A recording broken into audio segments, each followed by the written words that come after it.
Hola, en el video del día de hoy te explico cuál es la diferencia entre prescripción y caducidad del crédito fiscal.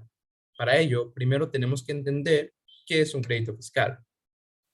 Y hablando de crédito fiscal, debemos entender que estamos hablando de derecho fiscal o derecho tributario.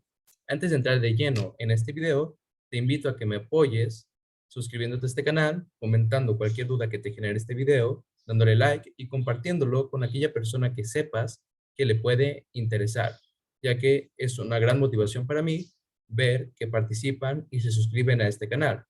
También te recuerdo que yo no pretendo ser una fuente principal de información, así que te invito a que sigas investigando este tema por tu cuenta para que corrobores si lo que digo es cierto o no. Una vez dicho eso, entremos de lleno en materia. Como les comentaba, para poder entender qué es la prescripción y la caducidad, primero debemos de entender qué es un crédito fiscal.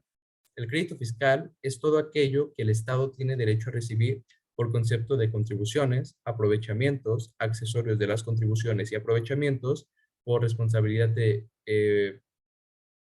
por responsabilidad de servidores públicos y por lo que las leyes les den ese carácter. Y como nota, recordemos que las contribuciones se componen de impuestos, derechos, contribuciones de mejora y aportaciones de seguridad social. Una vez que sabemos qué es el crédito fiscal, vamos a hablar de la prescripción y de la caducidad. Y hay que recordar que prescripción y caducidad son formas de extinción del crédito fiscal. Es decir, si se configura o se actualiza cualquiera de estas dos, quiere decir que el Estado ya no tiene el derecho de cobrarte ese crédito. También, como ya sabrás, o algunos ya tienen una noción, prescripción y caducidad se da por el simple transcurso del tiempo. Entonces, ¿cuál es la diferencia entre uno y otro? Les voy a explicar en qué consiste cada uno y después haremos un análisis de cuáles son sus diferencias. Vamos a poner el siguiente ejemplo. Imaginemos que el SAT te determina una multa de 100 pesos por infracciones al Código Fiscal de la Federación. ¿Qué es lo que nos dice el artículo 146 del Código Fiscal de la Federación? El artículo 146 nos dice lo siguiente. El crédito fiscal se extingue por prescripción en el término de 5 años. Sin embargo, el término de la prescripción se inicia a partir de la fecha en la que el pago pudo ser legalmente exigido y se podrá oponer como excepción en los recursos administrativos o a través del juicio contencioso administrativo. El término para que se consuma la prescripción se interrumpe con cada gestión de cobro o que el acreedor notifique o haga saber al deudor o por el reconocimiento expreso o tácito de este respecto de la existencia del crédito. De aquí tenemos varios elementos. La prescripción se empieza a contar a partir de que es legalmente exigido y un crédito fiscal cuando te determinan una cantidad de dinero líquida y exigible, como son los 100 pesos, tienen que otorgar 30 días hábiles de gracia, por así decirlo, en el cual la autoridad no te lo puede cobrar. Entonces, digamos que te terminan un crédito de 100 pesos y el 5 de julio de 2022 concluyen los 30 días que te tienen que otorgar. Si el 5 de julio de 2022 es martes, a partir del 6 de julio de 2022 es exigible el crédito fiscal.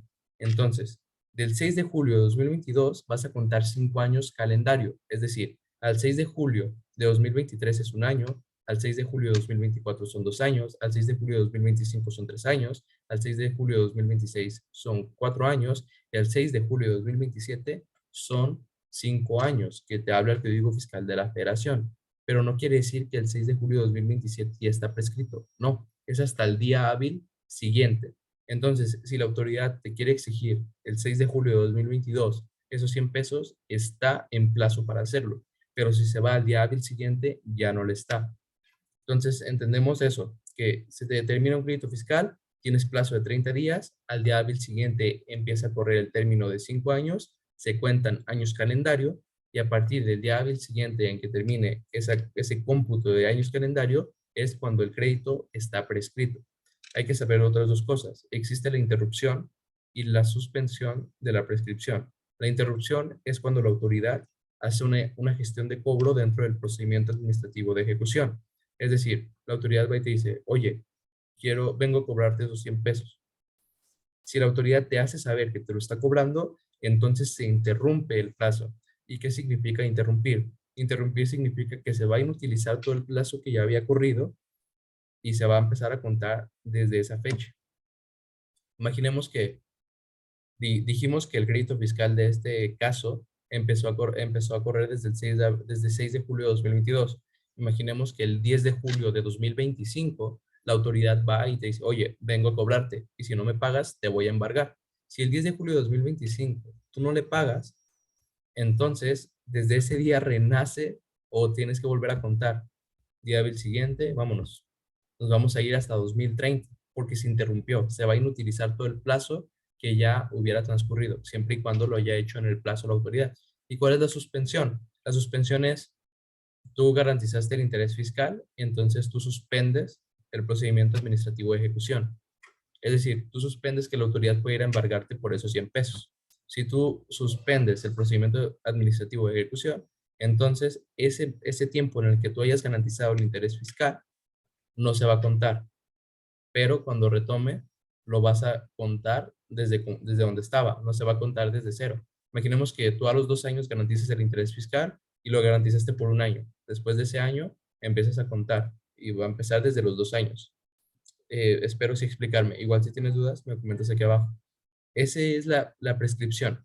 Y la caducidad, entonces, ¿qué es? En la caducidad no hay una cantidad líquida determinada por la autoridad fiscal. En, en la caducidad estamos hablando de la facultad que tiene la autoridad para determinarte una cantidad líquida. Y vamos a poner el siguiente ejemplo. Según las leyes fiscales, tienes hasta el 31 de marzo de 2022 para presentar tu declaración anual, si eres persona física, del ejercicio 2021. Entonces, tú no lo presentaste, se te fue la onda y no presentaste tu declaración anual. Si nos vamos al calendario de este año, el 31 de marzo de 2022 fue jueves.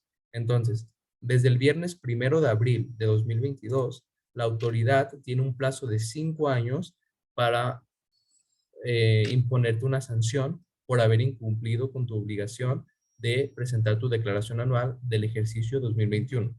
Es decir, ya transcurrió el plazo, tú no lo presentaste, entonces el 1 de abril vamos a contar 5 años. Y a diferencia de la prescripción, aquí no vas a esperarte 30 días para que sea exigible el crédito fiscal, no. Al día hábil siguiente, después de que incumpliste, es decir, el 1 de abril de 2022, se cuenta hasta el 1 de abril del 2027 y al día hábil siguiente de ese día, entonces se puede hablar de que caducó la facultad de la autoridad de determinarte una multa por la omisión de la presentación de la declaración anual del ejercicio 2021. Entonces, como resumen, ¿cuál es la diferencia entre prescripción y caducidad? En la prescripción hay un monto líquido y exigible en dinero. Te están diciendo, me debes 100 pesos, mientras que en la caducidad es, tú cometiste alguna infracción o alguna omisión de tus obligaciones fiscales, entonces la autoridad fiscal tiene la facultad de determinarte un crédito fiscal. Es decir, si la autoridad se le olvida y hasta 2028 te quiere imponer la multa por no haber presentado tu declaración de 2021, entonces tú puedes decir, ¿sabes qué? Caducó. Pero si, imaginemos la autoridad fiscal, si en 2 años contados a partir desde que tú no lo presentaste, te determina estos 100 pesos, entonces ya vamos a empezar a hablar de prescripción y no de caducidad. Prescripción, hay monto líquido en dinero. Caducidad, no hay monto y solo estamos hablando de la facultad de la autoridad de imponerte cuánto le debes. Espero haber sido claro y si no, con muchísimo gusto coméntame aquí abajo qué te causa dudas. Obvio, no estoy siendo muy exhaustivo porque nada más quería que entendieran un poquito la diferencia, pero si les gustaría que siguiera hablando de estos temas, déjamelo saber aquí en los comentarios y también coméntame qué otro tipo de temas te gustaría que hablara en mi canal. Sin nada más que agregar, nos vemos en el siguiente video.